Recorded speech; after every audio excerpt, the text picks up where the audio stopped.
what is your view on some of these digital initiatives, specifically adding technology into the mix of what's going on? Yeah. Actually, you can say we're at a very interesting period in terms of the development trajectory in Africa.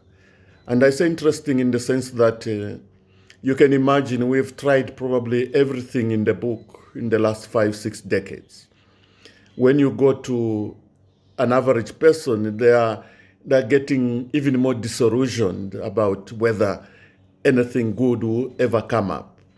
Whereas on the other side, we've seen that it's possible. We have seen revolutions happening in 10 years from real marginal poverty to actually some very acceptable levels of food security, for instance. So what is happening on the positive side is actually recognition of two facts that I want to highlight.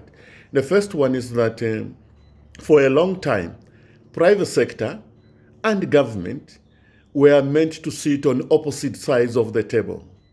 Yeah. And actually, when a private sector walks into a government office, the government person was actually tuned to say, here is an enemy, and you have to keep they have come to steal my money and to swindle me and all that. And when a government official walks in a private sector office, then you say, here is the blockage to my success. Yeah. So that mindset, and actually, by the way, is part of the knowledge I'm mentioning, because some of the knowledge issues is mindset issues. It's changing a little bit. We're recognizing that what we're talking about is not a responsibility of government. Neither is it a responsibility of the private sector. But it's a collective responsibility. It's a partnership. You inevitably need both. It's just as simple as that. And what we have seen, and there's massive experiences everywhere within the continent outside, that business is not an enemy of development. Neither is development an enemy of business. Yeah. They actually need each other. And that is what we're trying to latch on.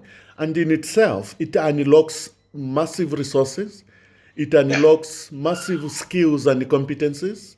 It unlocks a lot of energy and momentum in terms of making things happen. That is one part. The other part, it's also a little bit related to the public-private sector linkages.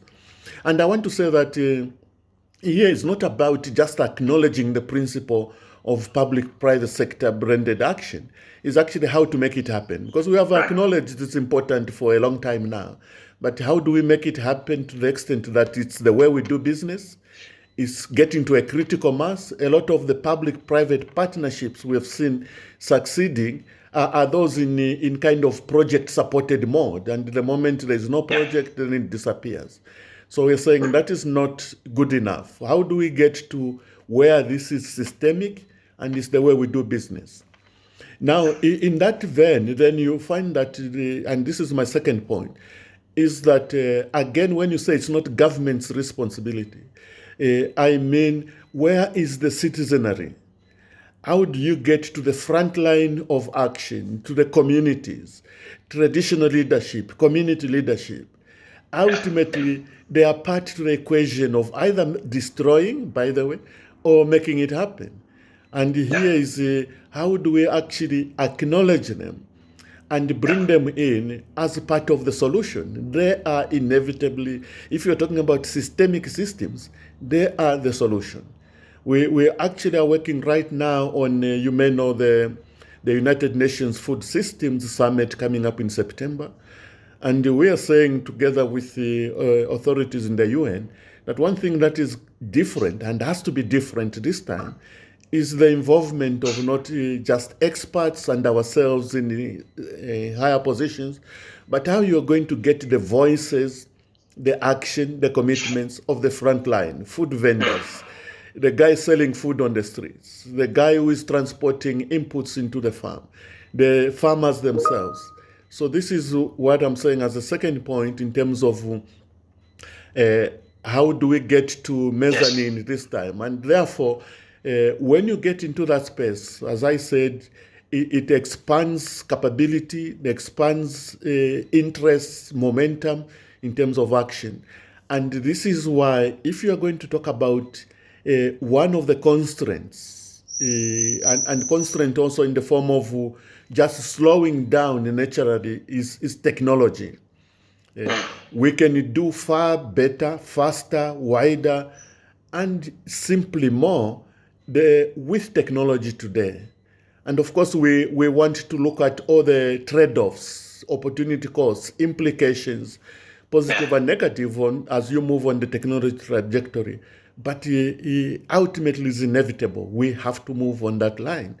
And that's why when you come to private sector engagement, and for us in African Union Development Agency, one field where we believe private sector is already miles ahead, and we need to capture that into public action, into public service delivery, is actually the element of technology in general, digitalization specifically. And this is why actually today we believe we have a very perfect case in terms of healthcare public service delivery in general, but also responding to the COVID-19 specifically. And we believe that through institutions like Vodacom, in terms of the communication mainframe and the MVAS national capabilities from Mezzanine, countries would actually get something they dearly need at this point in time in terms of effectiveness, efficiency, to roll out the vaccines all the way to the household.